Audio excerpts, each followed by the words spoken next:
The miracle of the bread, the fish, and the boy. From the Gospel of John. Then Jesus went up on a mountainside and sat down with his disciples.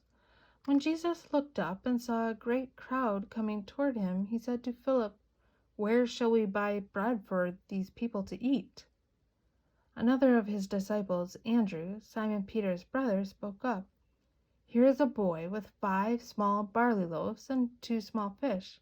But how far will they go among so many?" Jesus said, "Have the people sit down."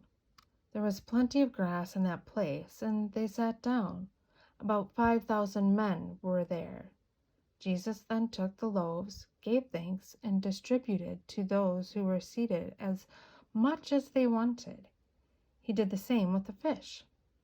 When they had all had enough to eat, he said to his disciples, "Gather the pieces that are left over. Let nothing be wasted."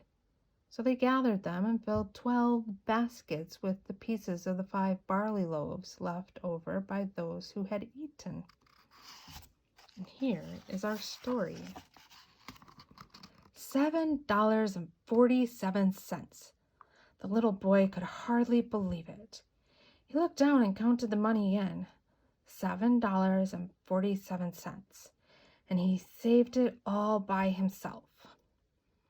It had taken him a long time, but he had managed to do it by helping people in his town carry their packages, by doing extra chores around the house, and by never spending even a penny of the tiny allowance his mother gave him. He had saved the money for one reason: to buy his mother a special present for her birthday. You see, the little boy lived in a fishing village by a lake with only his mother and brothers. He had no father, and his family was very poor. His mother had to work long hours just to put food on the table. But one day the boy had an idea. If he could save enough money, maybe he could buy his family a week's worth of food, and his mother would be able to stay home for a few days and rest her tired feet. So the boy saved his pennies and nickels for months. Finally, on the morning of his mother's birthday, he got up extra early, just as the sun was rising, and walked to the village market by himself. "If only I can buy the food and bring it back home before my mother wakes up," he thought. "She'll be so surprised." When he got to the food market, he went straight through the door and reached up high to put his money on the counter. Then he boldly said to the shopkeeper, "May I have a week's worth of fish and bread, please?" The shopkeeper was a mean-looking old man.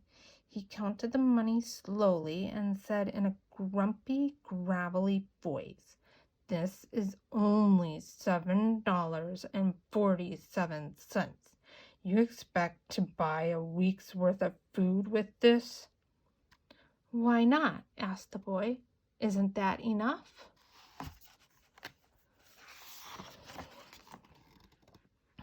He does look mean.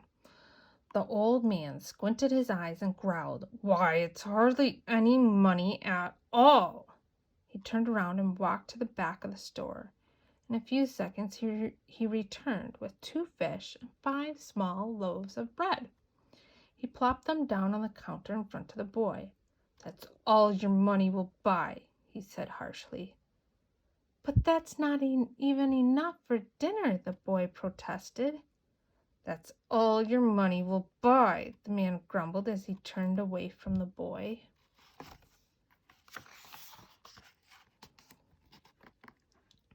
The boy left the shop feeling heartbroken. He carried the fish and bread in a small basket under his arm, his head hanging low. "Now what am I going to do?" he sobbed. "I worked so hard. I thought I had saved up a treasure. But now I don't have any money and hardly any food. And my mother won't be able to stay home from work even one day. I'm just a failure." But as the boy walked home, he noticed a crowd of people gathering a short distance away. There were old people, young people, rich people, poor people, sick people, handicapped people, thousands of people. And all of them were making their way up the side of a large, sloping hill.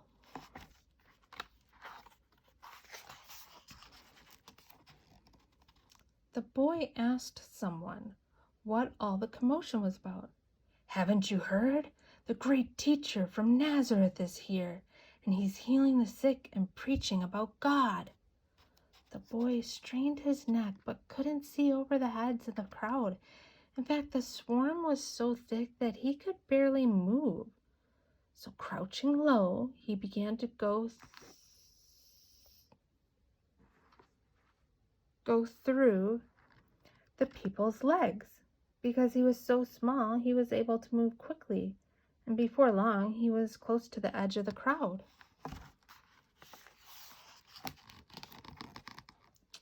When he finally peeked out from under someone's robe, he saw the great teacher sitting on a rock. The sun was behind him, and he seemed to be carved out of the light. The boy listened to the man speak. He didn't sound like most other adults the boy knew. His words were so simple, and yet they seemed so wise. Just then, one of the men who was with the teacher saw the boy and pulled him up by his sleeves.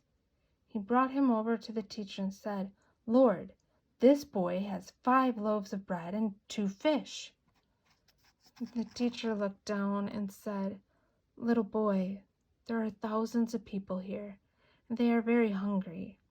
Will you give me your bread and fish so I can feed them?" The boy was confused. "But how can you do that?" he asked. "This food that I bought isn't even enough to give my family. How can it feed this big crowd?" The teacher smiled gently and spoke to him in a quiet voice. "Little boy, don't you know that with God, all things are possible? Don't you know that if you offer everything you have to God, He will multiply all the good things you do?" The boy remembered what his mother had taught him about God. He nodded his head and answered, "Yes, I know that God can do anything."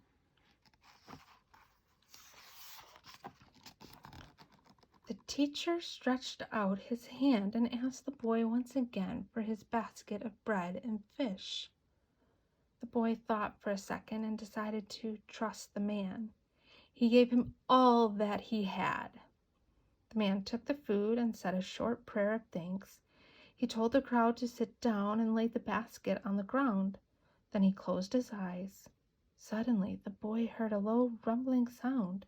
It started quickly, but it grew louder and louder. Soon it seemed as if the earth was shaking under his feet. Just then, the boy noticed that instead of 1 basket of bread and fish, there were 2. Then there were 4, then 8, then 10. In no time at all, there were hundreds of baskets on the ground containing thousands of fish and loaves of bread. The boy couldn't believe his eyes. It was a miracle.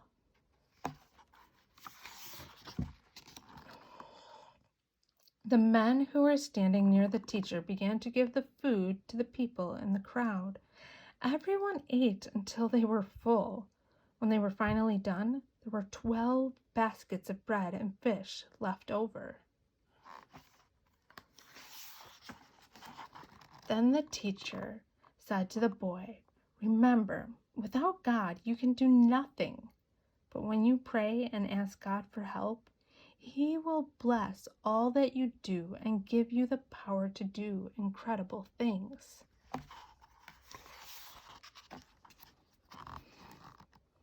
Before going back home, the boy stopped at the lake in his village and thought about what had happened.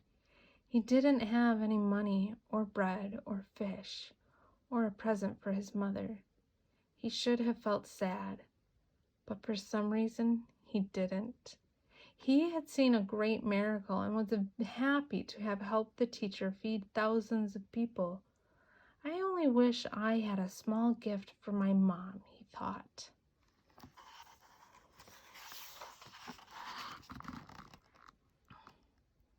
But when he got home, an amazing surprise awaited him. His mother rushed over to him in excitement. She pointed to a huge basket of bread and fish in the corner. "Some men came by just now and dropped off this basket," she cried. "It's enough food to last us a whole month. The men told me that they were giving it to you because you helped them today." The boy remembered the leftover baskets of food and smiled. He looked at his mother and said, "It's not for me, Mom. It's for you. It's your birthday present. Now you can finally stay home from work and rest a while." His mother had tears of joy in her eyes. "This is the best present anyone has ever given me," she said, and hugged her son tightly. That is The Miracle of the Bread, the Fish, and the Boy by Anthony DeStefano.